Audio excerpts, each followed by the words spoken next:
Hello, everyone. Hello. Um, Which one is it? 16th? yeah, 16th. Welcome to the 16th Mix Analog webinar. With a train in the background. I'm gonna go close the window.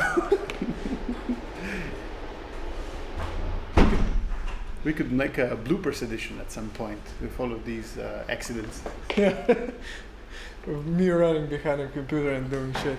Yep. So, yeah, welcome. Yeah. And take a look at our fancy new office. It's new, yeah. It was a work of love, so we're very proud of what we did with the place. The most important thing is it's much larger. It's over twice as large, actually. We've got a lot of room now here to do some amazing new stuff on Mix Analog. We've finally put away a lot of trash and a lot of stuff we don't need. Yeah, hardware shops be like that. Yep. So that was cool. Cool thing to do. Easier to breathe. Lots of new space to do our stuff in.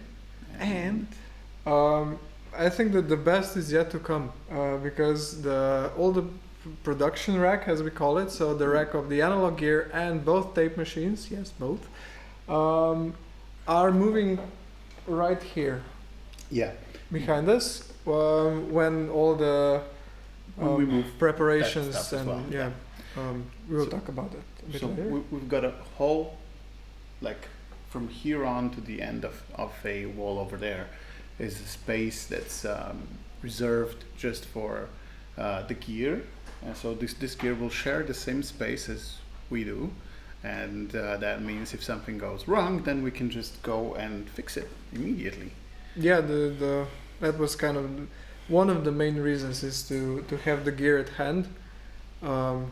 So especially with tape machines, because they tend to be a bit finicky from time to time, especially the old Telefunken.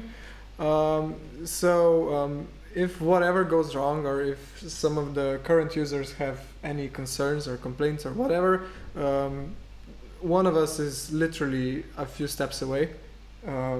So can check on the situation. So yeah, I'm really looking forward to that.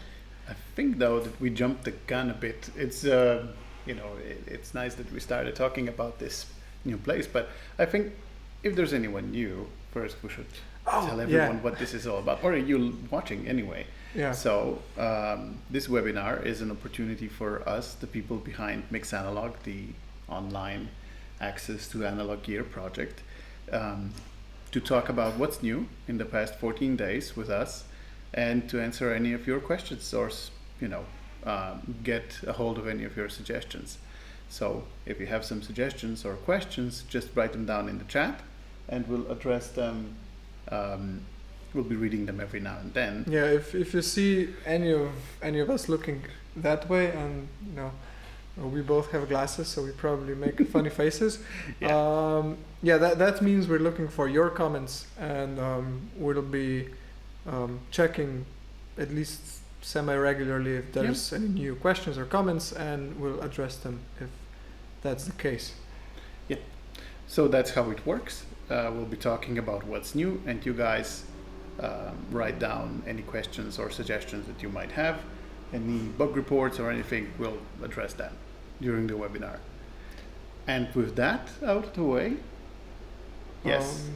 new offices finally happened.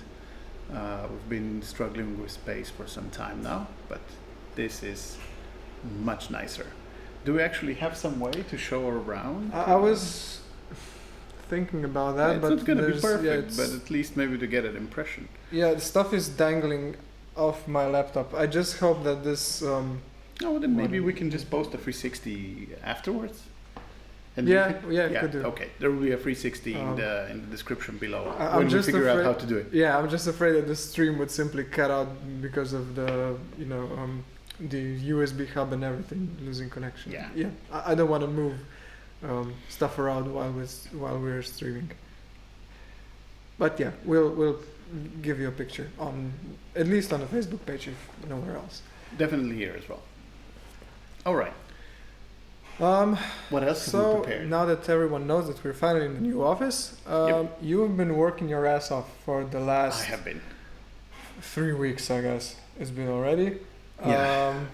Getting the new pile of servers to get to work. Some time ago, we told you guys that we'd be offline for a few days while we switch everything to the new servers, and then we'd be offline again for a few days while we move everything to this office.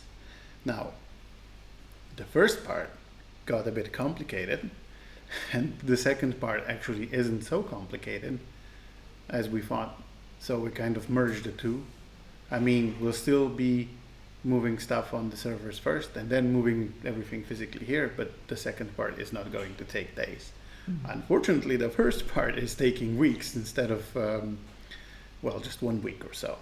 But we are now finally about to finish. So I think I have 1, 2, 3, 4, 5, 6, 7, 8, 9, 10. Yeah, it's been about 11 like themes of stuff that I have to do, from networks to files to all sorts of wiring stuff and fixing software so that it can work on more than one computer and so on. And I've only got one left. So we are about 10% away from finally doing it. So we might actually do it today or tomorrow, hoping. Let's see. We're very close now.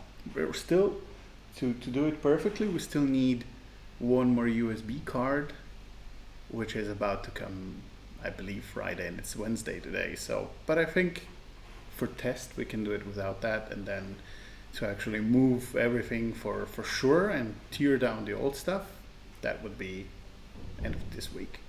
So that would be amazing to do. There are of course quite a few benefits that we've gone over in the previous webinars on why this is actually that important and why are we struggling with this anyway. I mean, server is a server, right? It just turns out that this new stack of servers gives us a lot more power to play with. So giving you guys access eventually to some DSP processing interspersed with analog gear, and maybe in the front or in the back, like say a good brick wall limiter at the end of the analog chain, or a linear phase EQ in the front before the analog chain and so on. That could become a reality realistically only when we have more than one computer to play with. And this new stack has 5 computers, so plenty of power to go around. They're all dual processor servers, so yeah, there's about 20 CPUs in there to take advantage of.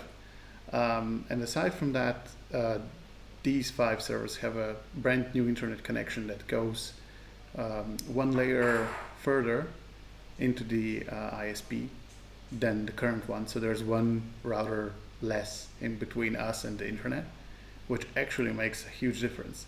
So I've done some measurements last week, or it was the week before, and it's up to 50 times, so not 50%, but 50 times faster internet on some tests. So we're really looking forward to that, and you guys should feel the difference in uploads, downloads, and bounces, and just the snappiness of the app. For some users, I believe, at least in Europe, you should also see some latency drops. So can't wait to do that. So near now, it's palpable. So which one of those 11 points was giving you the most trouble? Which one did the most? I think, we did one run. We did the test run with all 5 computers on, with a certain version of Linux and a certain network setup. There was just a few things that we didn't do exactly the way we wanted to, because it would be so hard to test before actually going for it. So it was just when we validated that kind of setup, we said, okay, let's do it without these 2 details. And it turns out that those 2 details were like a major contributors to problems.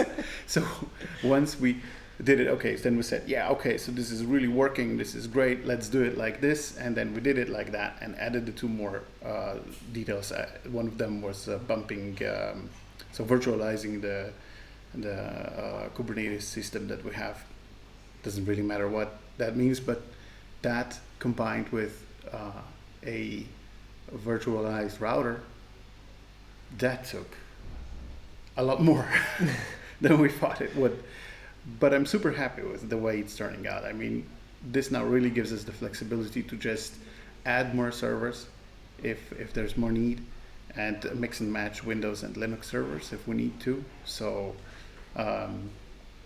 that's really cool in terms of DSP. So if we wanted to add some DSP along the analog stuff, then we can pick and choose where to put it, what kind of server runs it, and what kind of like operating system is there. So all of the software for that is now in place and validated to be working. So we're pretty happy about that. Nice. Yeah, it's super nice. It's super nice. Yeah, so I've been working on that like crazy now for some time, and finally seeing the light at the end of the tunnel. I think I said that already 2 weeks ago, but now it's a few centimeters more into the tunnel. So yeah. I think I can almost reach out. So yeah. Well, fingers crossed. Thank you. And with that update, there's another, let's say, very cool increment we did on one of the very cool projects, and that project is, of course, the Studer tape machine. Yeah. I don't know, did we post the picture on the internet? Of the Studer? Yeah, I think you posted it on your own private one. Taking all the glory. Shame on me. Yeah. So yeah, that was my 3-week project that was supposed to take a few days. Was the Studer machine, because there was the problems that were causing the transport not to function properly was not one single failure at one single point, but it was a few little small errors. Yeah, it's a little tiny hole, and then you can just dive into it, and there's no end in sight. Yeah. So even if I didn't actually mean to, or didn't think I would have to, I just had to, delve into the service manual and read it from top to bottom, and go error hunting, and actually found dry electrolytic capacitors that were actually not only power filters, but were doing some actually used in the circuit. Yeah, the signal chain, or no, in the control signal chains. Okay. But yeah, it was an important part. And one semi-dead logic chip. It was half that. It's a zombie. And after that, there was this calibration question about the tension arms. That was also, I think I did it at least 3 times before I got it right. I had to get a I'm thinking that's actually a good thing. Yeah. Going into that much detail right now before we go live with the Studer just means we have that much more experience with it when inevitably something will maybe happen, and then we'll have to fix it, and at least you already know the manual inside out and the circuits quite well, so and we will be able to say, okay, it's not the caps because we just recapped the thing. So that's a good thing. I mean, it might take a few more days, weeks or whatever to finally get it online, but what we do, we'll know more about it, so it'll be a good release, I think. I have a good feeling about it. Yeah, me too.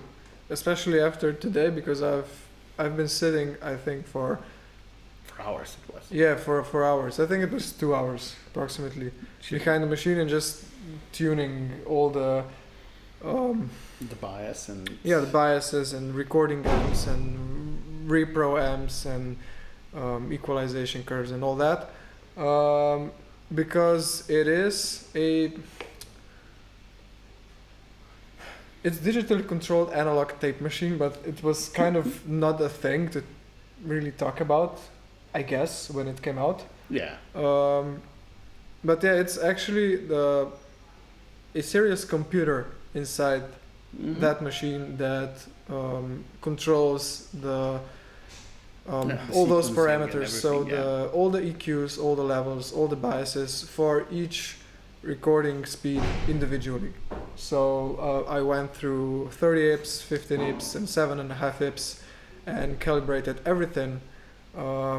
So it plays back as linearly as possible. That's great.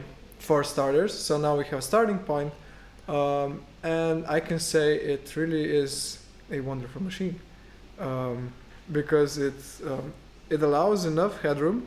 It actually can spit out more than I think it at least 24 dBu. That's maybe even a peak more, but very respectable level. Yeah, it can handle seriously hot levels, and with that, you can drive the tape really, really, really hot, and that's cool, because in some ways I may be missing this a little bit on the Telefunken, but the Studio really is able to go really hot. So after listening to that, I cannot wait to get it online because I think it's going to be super cool. Being the digitally controlled analog machine, we can already control it via the serial interface, which means that eventually when we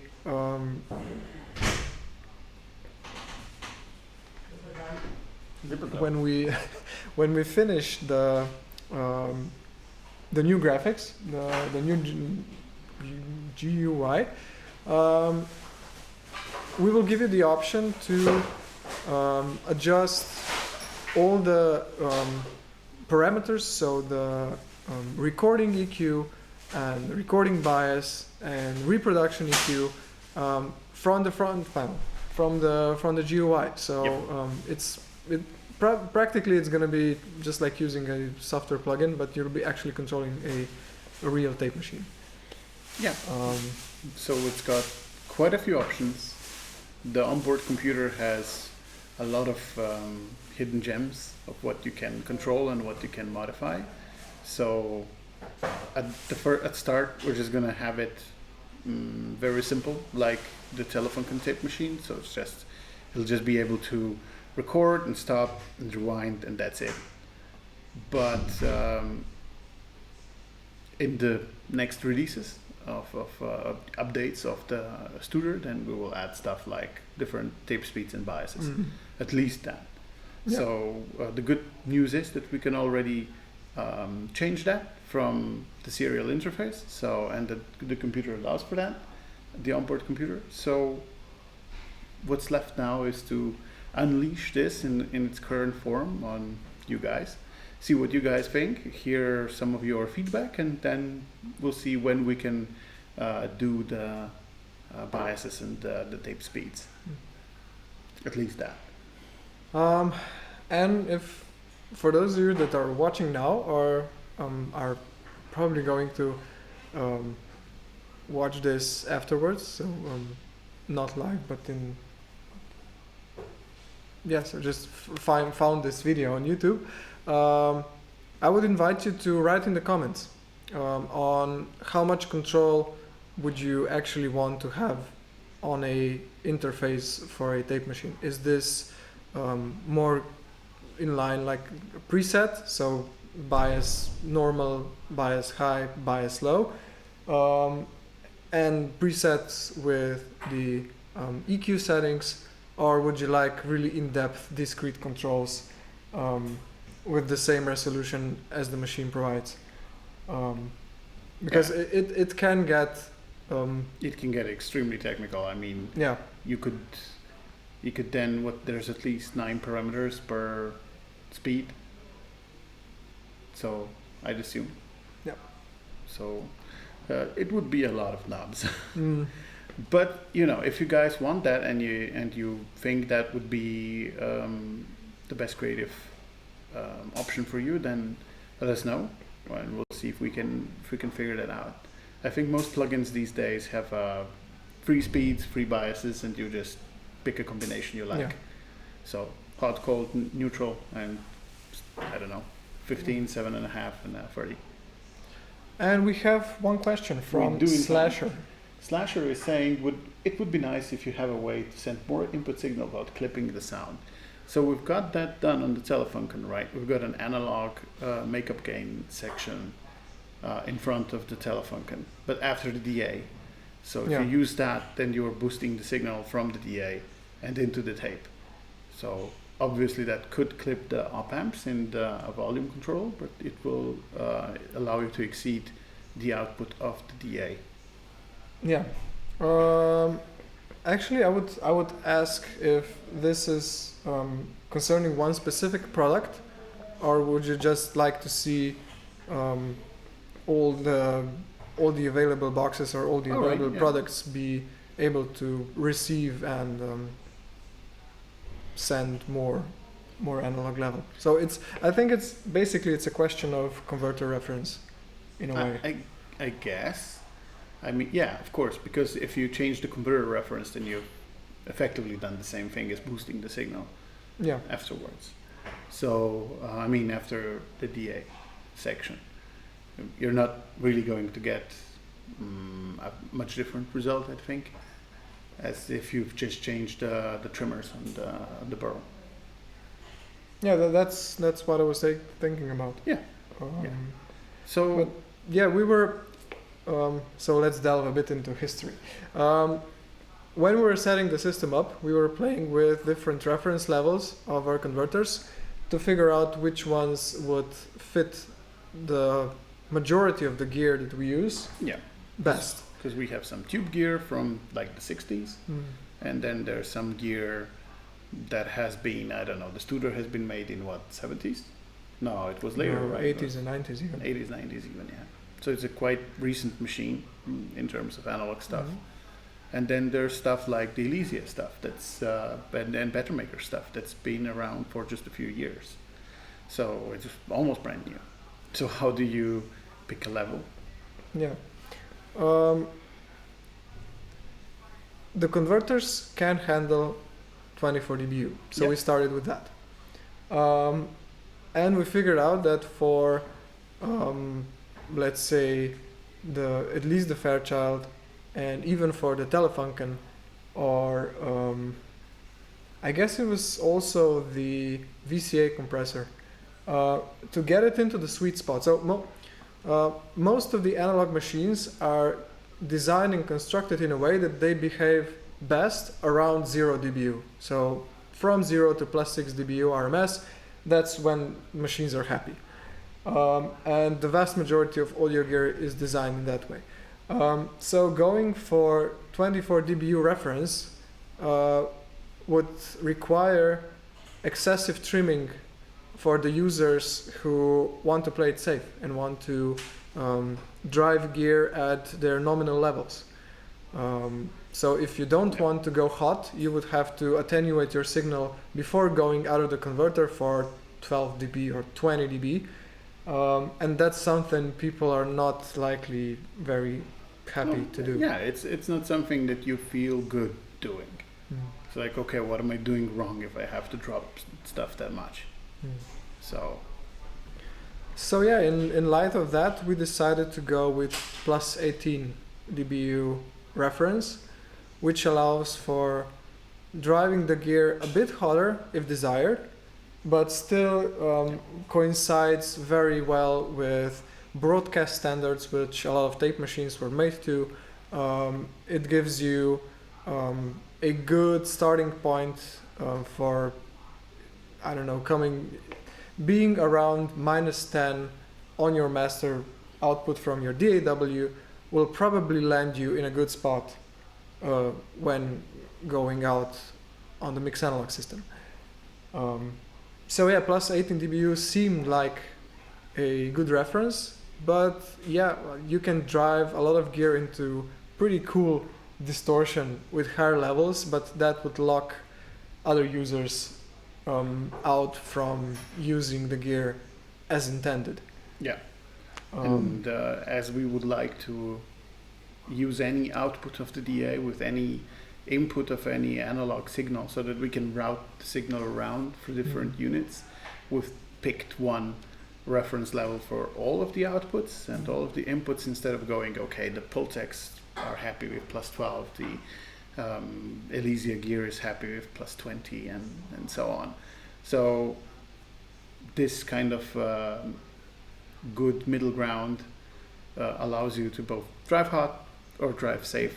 It's both possible. You can't reach 24 dBu, but that's fine, I think, in most cases. So in many more cases than people who don't have that much experience with in analog, bringing their 0 dB FS pre-masters and running them through Pultecs, for example, and then there's a 4 to the floor kick, distorting like crazy, and it's like, this is shit, this is not working. So in order to steer at least a little bit away from those experiences, we kind of pick this plus 16 dB, plus 18 dBu mid ground. And maybe I think that's one small detail to clarify about why we are using all the why we're sticking to a single reference instead of tuning a ADDA loop for each single machine, is because of the fact that we use a analog router system to combine chains like Rack 1 together into single products. So each time you come on to mix analog, you are not assigned the same ADDA loop to a single machine. It's not fixed. It could be the first pair or it could be the second pair of outputs. It doesn't really, it depends on how many users there are at the same time. Yeah, it allocates dynamically based on the usage. So if you want to recall your presets and have the compressor work in the same way, there's no other way than to. We need the same reference level on all the outputs. Yeah. So that kind of covers that. I'd also like to add that picking something like plus 18 allows us to use gear with pretty hot outputs as inputs into the AD to clip, so that not going with plus 24 dBu on the input side of the burls, but going lower allows us to drive those with gear that's capable of driving stuff hotter than plus 18 to go into the burls and clip them.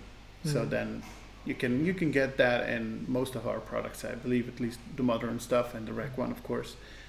They have enough gain at the tail end of the product so that you can smash the converters, and if you like that, if you want that, then you can. So that would be much harder if we went up to plus 24. Yeah, not a lot of gear can push out plus 24 dBu without distorting. So you would be simply or only using the converter clipping. Yeah, you wouldn't hear the converter clipping. You would first hear the gear clipping. So that's kind of the problem here, is when you're happy with the sound of the gear, but you want some converter clipping on top. We derailed just a little bit. Yeah, so that's why I wanted to go back to the original question, was,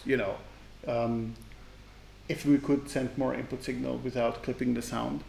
So I think there's, so the tape, the telephone specifically, has this option already, where you go out, if you want to go out with 0 dBFS, you can, and then that would be plus 18 dBu, and then you could, I think, get plus 6 dB more from the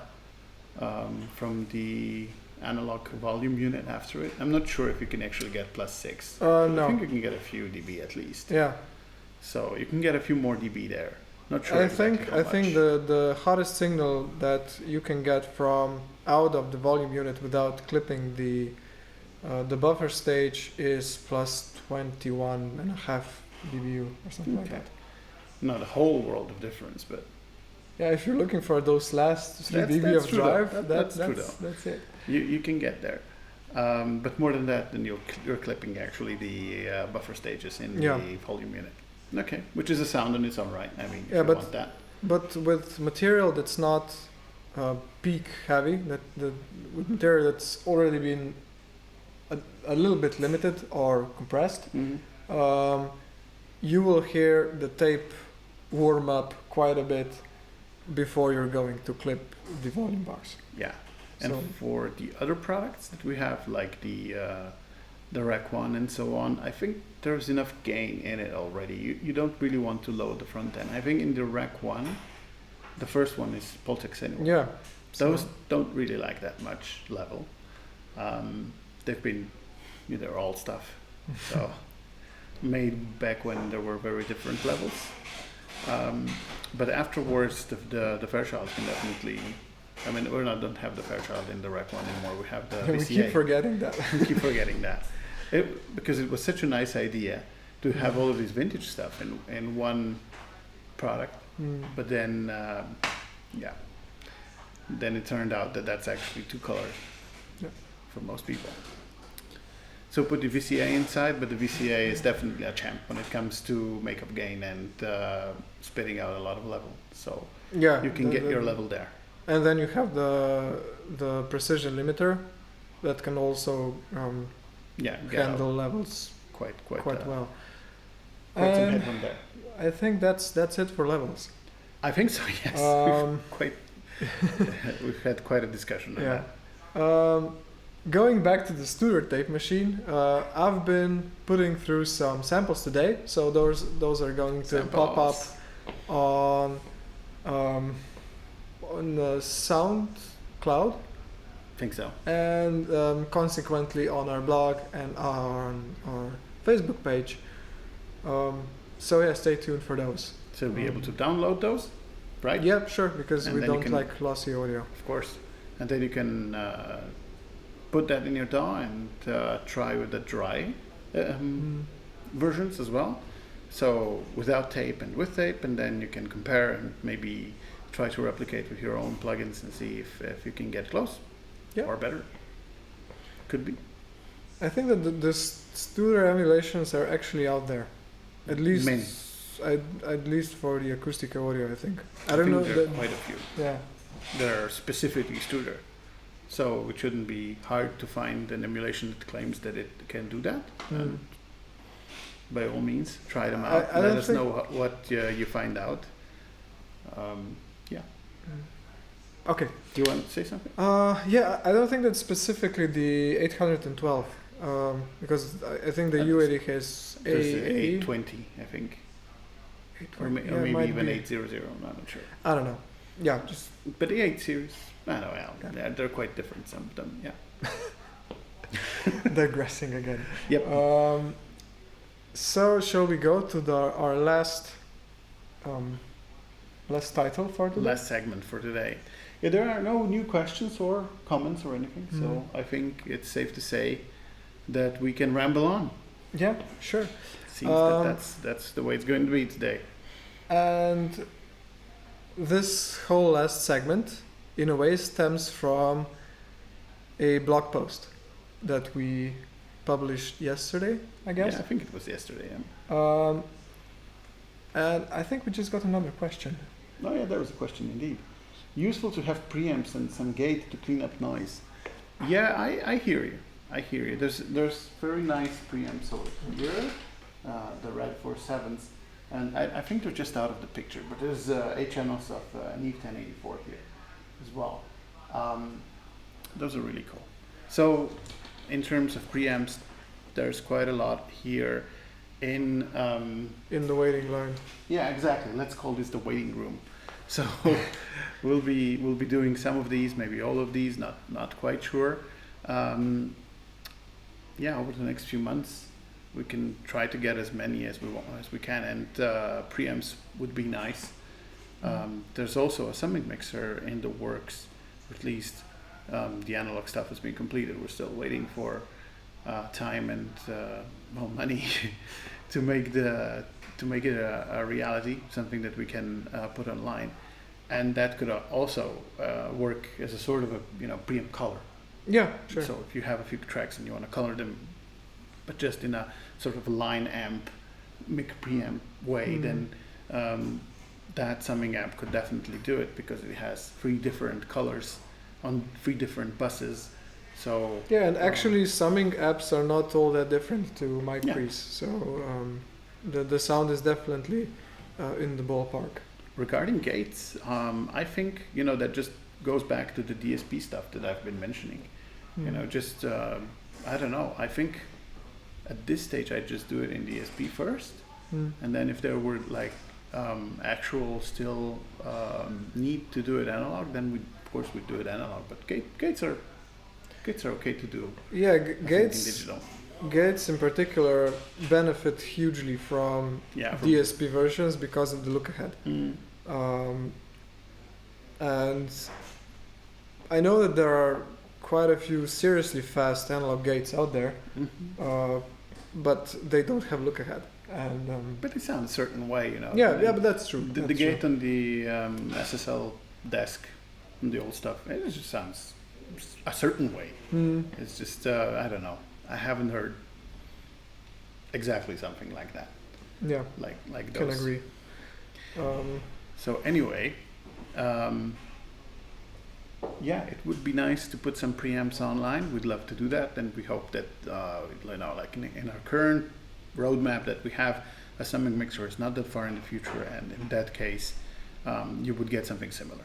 So hopefully that will help you do that, and we'll definitely be thinking about gates in the digital domain as a sort of a add-on to the mix analog process. So you could do also that at the same time.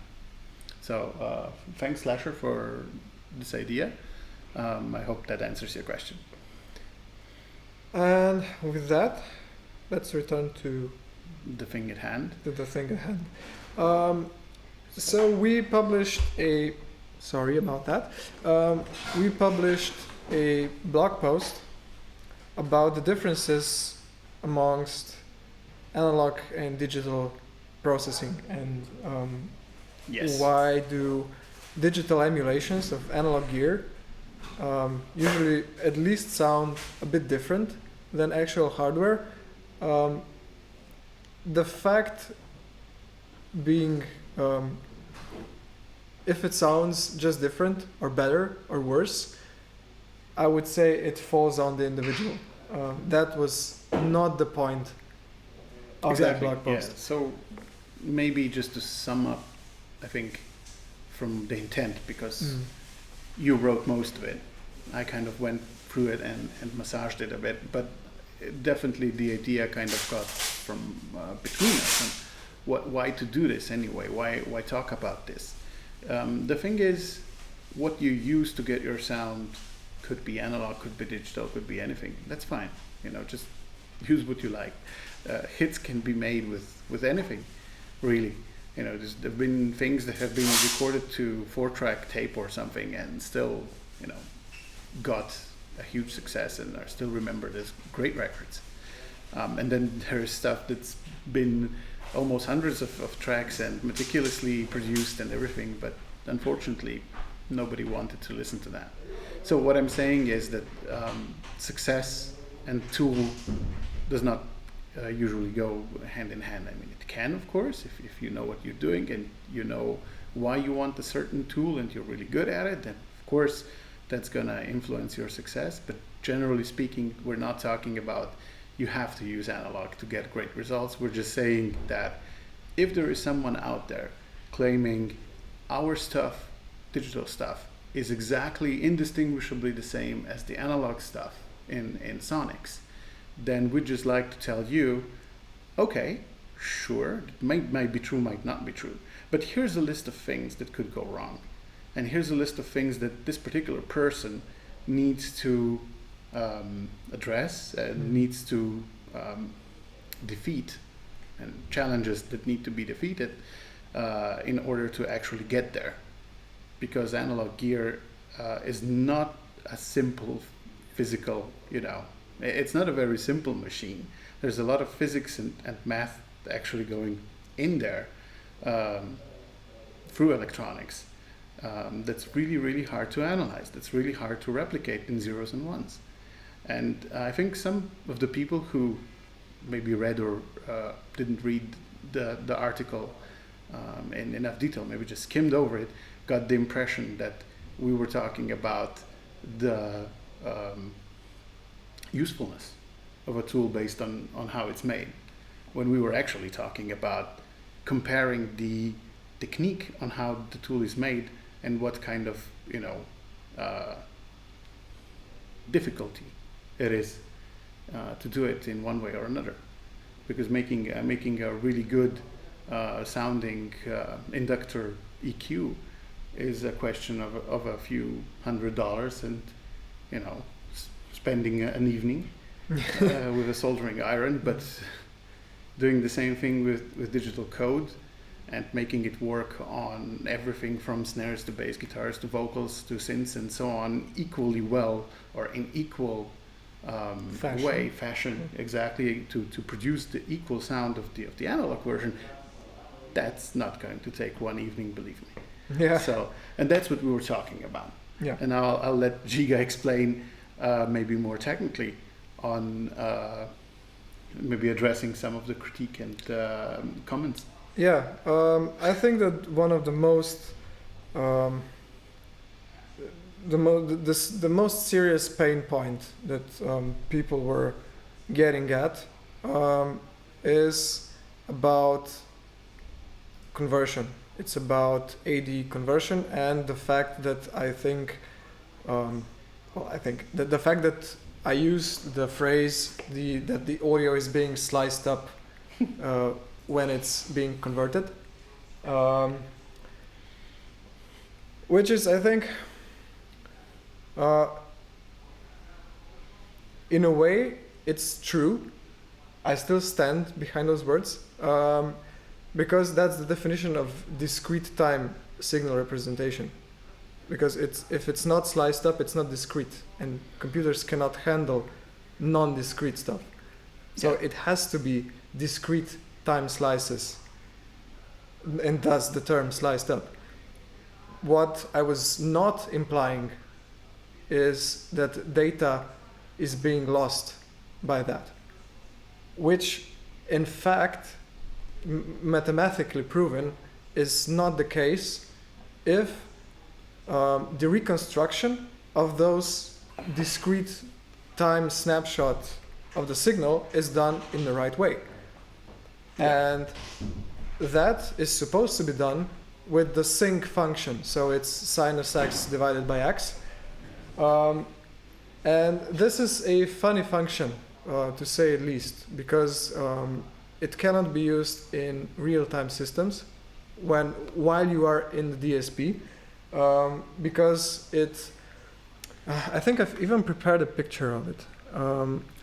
Yeah, that's. Oh, that's the delta sigma converter, in case I need it. But yeah, that's the picture of. I just don't know. Oh, okay, we are double screen. So what I was talking about is that those arrows down there are discrete time samples. And if you want to know what's happening in between those discrete time samples, and you want to recover the data that some people think it's lost, but it's in fact not, you have to multiply each of those samples with a sync function that looks like that. And if you look carefully at it, you can see it spans in both positive and negative direction. Yes. And that can be, and it goes on forever. It's one funny feature. So the point is, if you want to go into really strict real-time systems, or something that is doable for tracking purposes, or something like that, you are sacrificing half of this function that is absolutely necessary to make a lossless reconstruction. It's just not possible. So you have to have a delay of certain length. Yeah, otherwise you won't be able to reconstruct it. Yeah, and that means that if you're doing it semi-real time, you're losing data. If you're doing it properly, the delay gets so big that it's useless in real-time situations. And wanting or not, at least partial real-time processing is desirable even when mixing or something like that. You know, having a 1 second of delay while mixing is not something that I would be particularly happy with. So that's about sliced up audio and losing data in between those discrete samples. Nobody is claiming that the output of the DA converter is a stepwise function. So nobody is claiming that. So hold your horses. If you read are being sliced up into are producing stepwise output of the speaker, then sorry. No, that's not what I said. But anyway, moving on. Sorry. I just wanted to say that actually, in some mid stage of the R2R digital to analog converter, the signal actually is a step.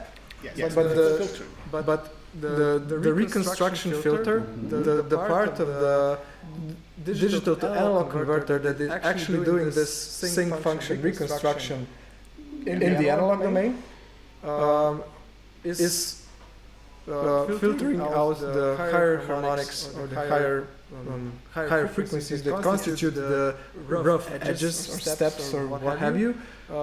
So on the final output of the digital to analog converter, you get a smooth signal, and that signal, if all those reconstruction filters are designed properly, should be a carbon copy of the input signal that you sampled with a perfect A to D converter.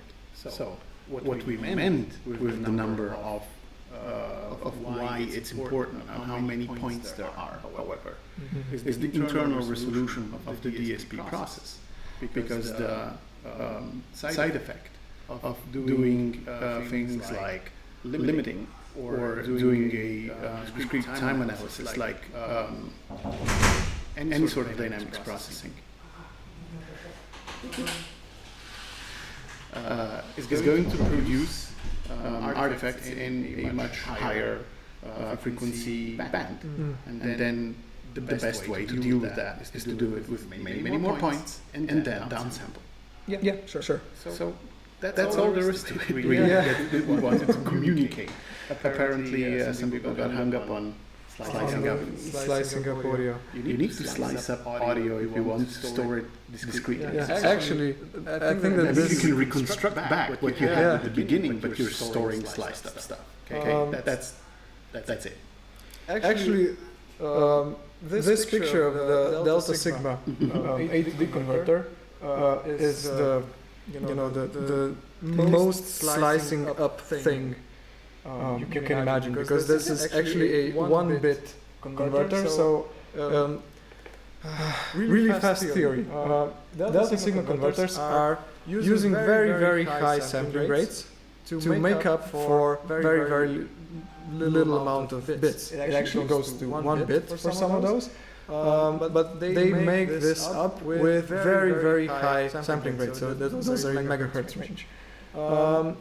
And what they're doing is actually just checking if the input to the difference amp is higher or lower than the previous sample. Yep. And so you only have the direction of the signal going either up or down. Exactly. But this, after you do a process on that 1-bit data stream that's called decimation, you can reconstruct an image of a signal that would happen if you had more bits. Yeah. Put it very crudely. I'm just trying to not bore everyone to death with the theory. Are we getting any questions? Let's see. Whoa, there's a lot of questions. Echo. There's an echo on the left channel. I have no idea why. Started when you inserted sample description image. That's weird. I think you probably set up. Oh, there you go. Sorry about that, guys. So I think that kind of. I think that should solve it. That's true. It does. It also. Oh Jesus. Sorry, guys. Like that, and somehow managed to mess up. Okay, now you should get both channels. Somehow managed to mess up the audio configuration of the streaming. We're still learning. Yeah. So sorry about that, guys. But yeah, do we have anything else to say on the matter? I think that the only other question that was a bit weird, or maybe not misunderstood or whatever, was about the oversampling, and what is it and why do we need it. And the term is a bit funny because there are actually two words that can be used for this same process, and one is upsampling and one is oversampling. And at least to me, the better or the more descriptive term for that process would be upsampling, but most of the plugins use the term oversampling. But whatever it is, it's a process that takes, let's say, one buffer, one set of audio samples at a certain sample rate, and then via either sync function reconstruction that we talked about earlier, or via polynomial interpolation, which can be done with less latency, but is imperfect by math, produces another set of samples that should, in theory, sound exactly the same as the original ones, but there's more of them. Yeah, there's more of them, and it should look exactly the same as the signal would be sampled at a higher sample rate. Yes. And this gives you two major advantages in DSP. First, you can generate higher harmonic content without fear of aliasing with your saturation. And we know that the saturation is something that can be really delicate because our ears are pretty sensitive to it. Certain kinds of it, yeah. And the second advantage that it gives you is the timing resolution for dynamics processing. So if you are doing a brick wall limiter or true peak limiter, or maybe just a simple Uray 1176, which is pretty goddamn fast for an analog circuit, you are dealing with timing constants that are nearing the intersample time of base sample rates. So if you want to have a true analog model, so you want to model the capacitor that's being filled at the attack and discharged at the release of the compressor, it's much easier to model the voltage and the charge in that particular capacitor if you have a higher sample rate than it is if you have a lower sample rate. Regarding artifacts, how you write the code in a way, it's less things that you have to think about.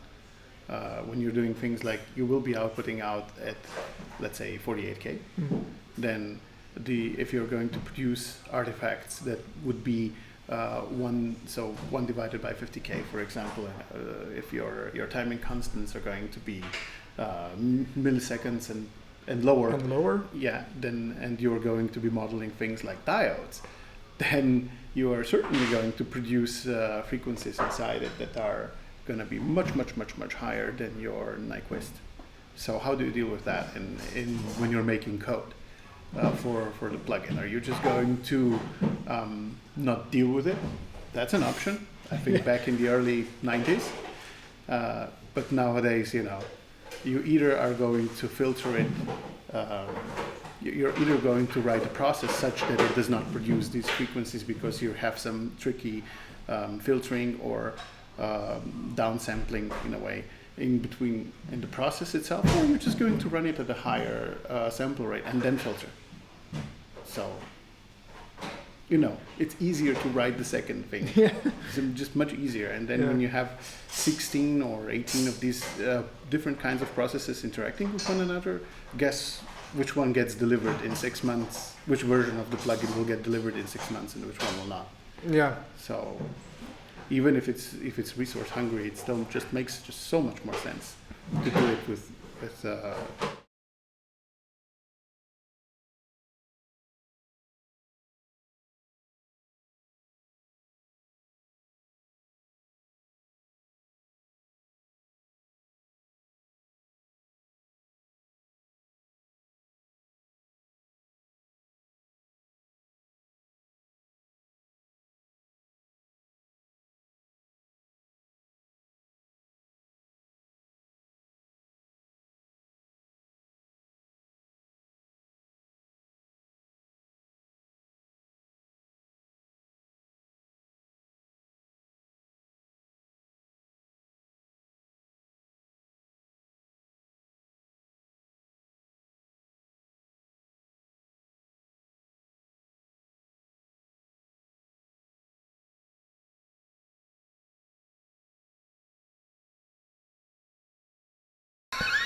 We are geniuses when it comes to audio, isn't it? This is going to go down in the books as one of the most iconic webinars.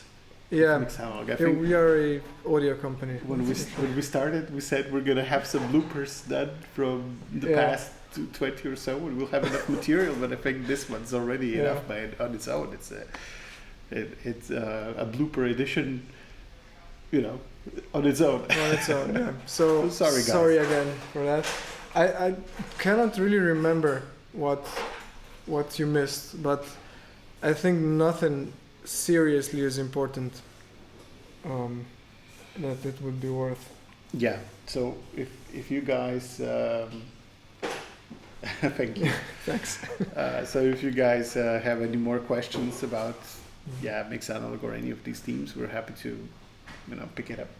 But otherwise we'll just log out for now. And I think we're also quite tired from everything, doing the move and keeping everything afloat, and so moving both. Did we mention we actually got a grant? No, but is that important? No. Well, the government of Slovenia has found it in their infinite wisdom to grant us some monies that we will use to make Mix Analog great. Yeah. It's going to pay for Žiga actually. Which is great. So we would consider buying Greenland if it would be a little bit more, but I think that's off the market. No. I think it belongs where it belongs right now. That's fine. Yeah. All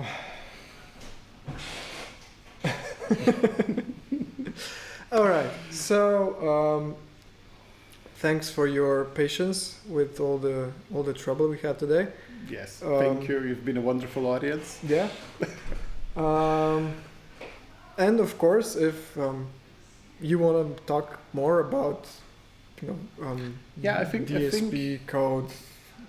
I think we should take this to Facebook. I really like the lively discussion that's happening down there. So we've got an event for today on Facebook, or even you can open a thread in Mix Analog community Facebook if you like.